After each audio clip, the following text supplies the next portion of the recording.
Thank you guys so much for coming out. I always love doing rooms that are like a little bit smaller because like especially in this sort of environment, like it feels like an office party where someone was like, "Can I make a toast?" and then it just goes on for a long time and you're like, "Oh, that's funny. I'm laughing because you're the COO. That's it."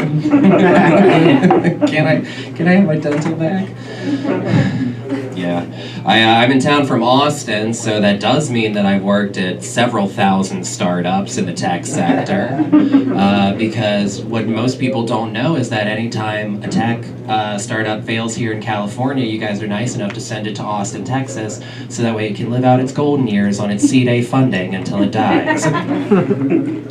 But I don't know, I've gotten to the point where I don't really like working in tech jobs very much, especially in the startup field, because they take actual benefits that you want and they're just like, you don't get those. And they try to gloss over it with like dumb things that you don't need. And it's always like, you're going through the tour of the building, right? And it's usually with some guy named David who's like wearing that business casual suit that just makes him look like a human mullet. It's like the business shirt up top and jeans down bottom because he's like, listen, I can go to meetings, but I will swear in them, you know?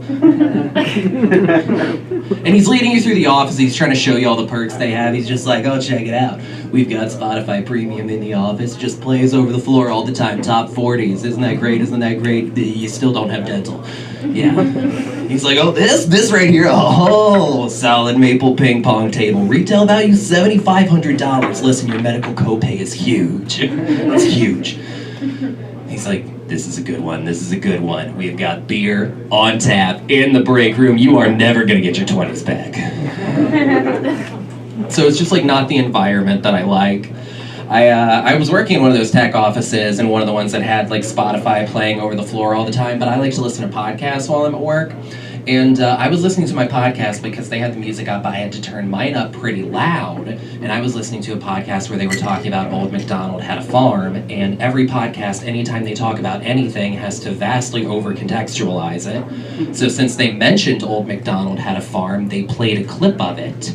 And right when they played the clip of Old MacDonald had a farm, that's when the internet radio in the office cut out.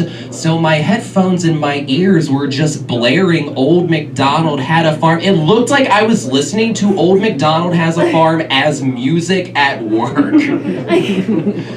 And like I could feel everyone's eyes on me. Like as soon as that happened, I was like, you got two options, right? You try to over-explain yourself, and then everyone's like, oh, methinks you do protest too much. You like children's songs.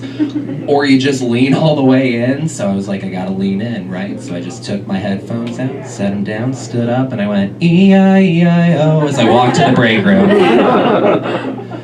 Because I was like, I know if I do that, they're gonna be like, look, that's a warning sign. We can never fire him. He'll show back up. So my job was safe.